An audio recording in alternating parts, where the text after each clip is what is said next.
After a year in the Sudan, I was drafted back to Cairo, and because I'd been 3 years in deserts, I applied for a more humane posting, and eventually I was sent to what was then Palestine. So I was posted to a little place called Kiryat Motzkin on the shore of the Mediterranean, a little north of Haifa.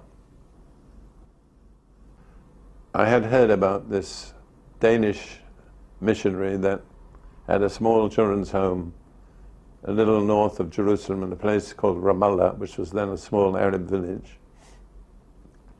And everybody I'd met in the Sudan and in Egypt had said, if you really want a blessing, you need to go to that little children's home. So I got on a number 18 bus from Jerusalem, went out to the children's home, and arrived and found Lydia with 8 small girls all around her. And I was immediately impressed by the sense of peace, which was a very rare thing in the Middle East at that time. We had a strict upbringing, but she was loving. And we were brought up with prayer and faith. Even I remember as very, very young, at one time we had no food, and Mommy said, come on girls. So we all had to kneel down and pray and ask God to send food. I remember it exactly now, I can see it. In the morning we opened the door and there was a basket of eggs outside our door and some milk. But we never knew who brought it. So that's how we were brought up, to believe in that God would supply all your needs, and He did. And He's still doing it, even now. Mother had quite a ministry amongst soldiers, because there was a missionary. She was Salvation Army missionary in Egypt, and whenever they had leave, the soldiers that were in Egypt, she would say to them, you've got to go and see Miss Christensen. She has a lovely home with children, and she would be able to minister to you. And quite a lot of them came, and Derek was one of them. And she made me very welcome, and we prayed together, and she gave me tea and so on. So when I got back to Kiryat Motzkin, I thought, that poor Danish lady, she's got all those children and nobody but an Arab maid to help her, and very little money. So I said, I'll pray for her. And I was praying, and the Lord spoke to me, as He did quite frequently at that time. I would get an utterance in an unknown tongue, and then I would get the interpretation. And this time the message I got was, I have joined you together under the same yoke and in the same harness. And I thought, that's remarkable. Does that mean we're going to work together? So then I applied for a posting, because I didn't get on well with my commanding officer. And he was glad to get rid of me and recommended the posting. So I ended up, a little while later, in number 16 British General Hospital on the Mount of Olives. And there is where I ended my military career. Being now within easy reach of Ramallah, I began to take fairly regular trips out to the children's home. And one day I spoke to Lydia and I said, on the basis of what the Lord had said to me, I said, I believe God would have us to work together. And her reply was characteristic. She said, well, He'll have to work on both ends of the chain. However, I really became more and more attached to the children's home and to Lydia. And it was like, as you could say, an oasis in the middle of a dreary military career. At that time, Lydia had relatively little fellowship with other Europeans or other non-Palestinians. So my visits were very welcome. And we used to read the Bible and pray together. And eventually, I felt that God wanted me to be part of that children's home, which is the most improbable destination for a person with my background. So I can't exactly remember, to say the truth, how the relationship developed.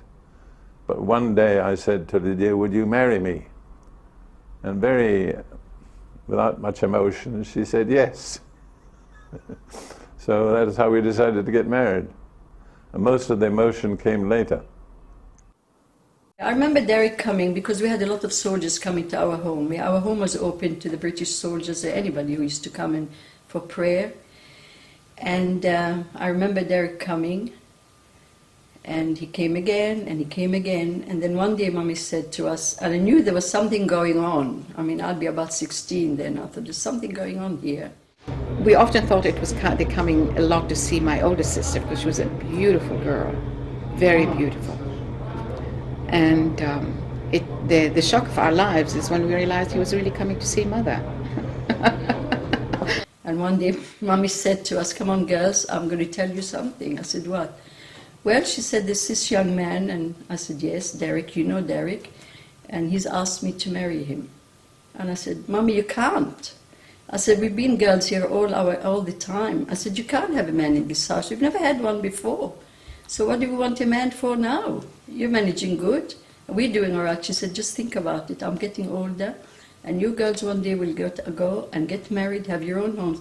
And we all said, Mommy, we'll look after you. You know that. We will always look after you. That's not the point. She said, I need a bit of happiness.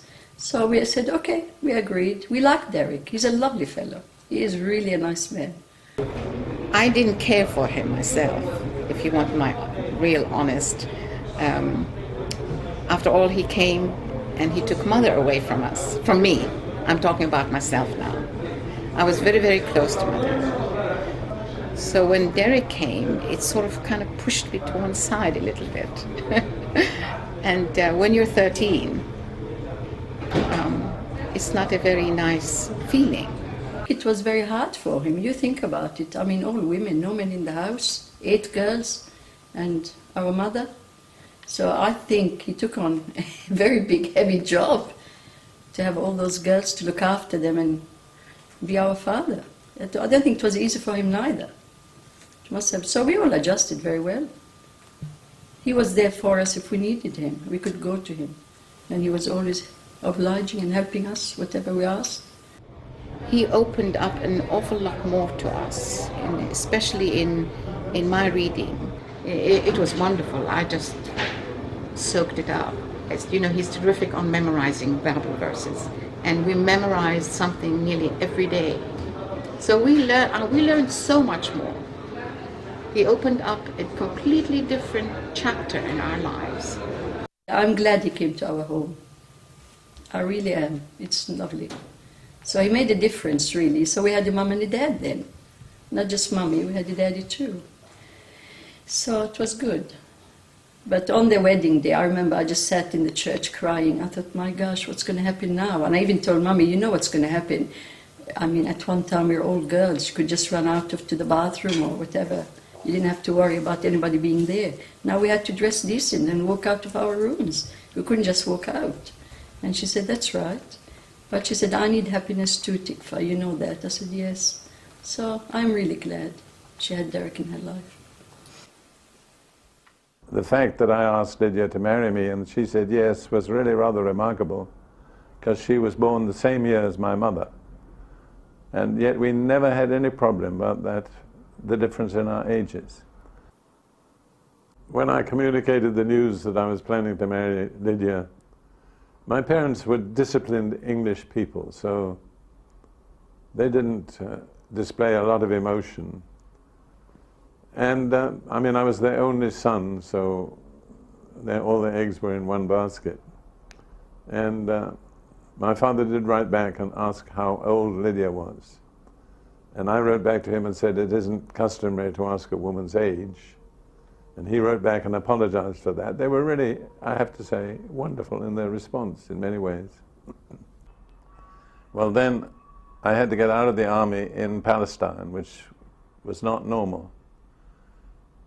But by that time, I'd been appointed the chief clerk of the hospital, which was a job for a sergeant, and I was only a corporal. So I protested to the commanding officer, and he said, you are the chief clerk, so what could I say? But it worked out very well, because when I had to deal with all the official documents to get my release, I was in charge of all my own papers. So, and after a certain amount of time, I was permitted to obtain my discharge from the army in Palestine. Well, about the time I was discharged, just a bit before I actually came out of the army, on the 16th of February 1946, we got married with a religious ceremony. And it was one of those unusual days in Palestine when it snowed. So I heard later that when Lydia woke up and found it snowing, she told the children, "It's too cold to get married today." But they said, "Mama, you've said you're going to get married, you'll have to do it." So we met and we got married by a Jewish believer in a very simple ceremony without any fanfare or anything really to make it distinct. So I came out of the army, and then a little later, on the 17th of March, we had a civil marriage ceremony in the office of the district commissioner in Jerusalem. So I was religiously married and then legally married. And in fact, I was married, that's the truth of the matter. At the time we got married, the personnel of the home consisted of Lydia, 8 girls, and the Arab maid Jamila. Of the girls, 6 were Jewish. 1 was an Arab from a Muslim background, and the youngest was English. Our life in the home was very simple. We lived in Arab style, and not a wealthy Arab style.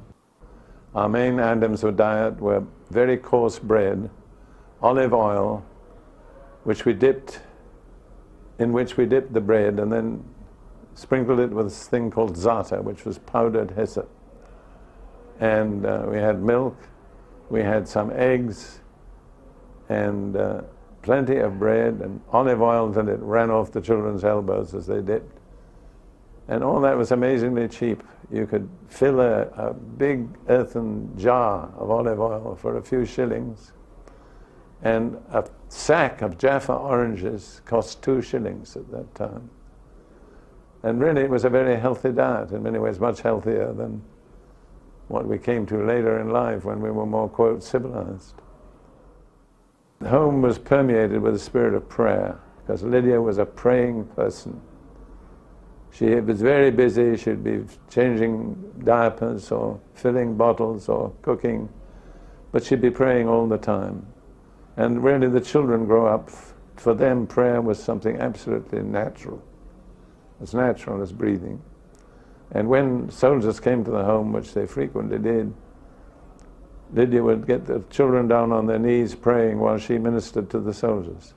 And I think many British and American soldiers never forgot the impact. Much later on, I worked with John and Elizabeth Sherrill on a book about Lydia, and they were very interested to know what kind of relationship we really had, but they concluded it was a real love relationship. We really came to love one another with a very warm and lasting love. And she was such an unusual person, you can't judge her by normal standards, really. And in a way, she never got old. I mean, she got old physically, but she was always full of vitality, and never stodgy, never old-fashioned, although in many ways she was very old-fashioned, but I mean, she was so full of life that it made it easy. I mean, you know, God does extraordinary things if you're prepared to let Him do them. I think one advantage I had was I was pretty prepared to let God do some extraordinary things, which otherwise He wouldn't have done. Obviously, He wouldn't have forced it on me. And I understood that, only I understood this after we were married. It said the yoke, same yoke and the same harness. The yoke was marriage, the harness was serving the Lord together. And after all, for 30 years we served the Lord together. And, you know, 30 years of married life and service is not a little. And also, I'd have to say that I was the instrument of God to save the lives of the family, because probably without me, they would have been just massacred by the Arabs. And I'm not holding the Arabs accountable for that. That's just the way the situation was. They were enemies. DPM verspreidt Derek Prince Bijbelonderwijs wereldwijd in meer dan 150 landen en meer dan 60 talen. Wilt u ons helpen dit prachtige Bijbelonderwijs beschikbaar te maken in al die talen? Ga dan even naar onze website www.derekprince.nl voor meer informatie. God zegen.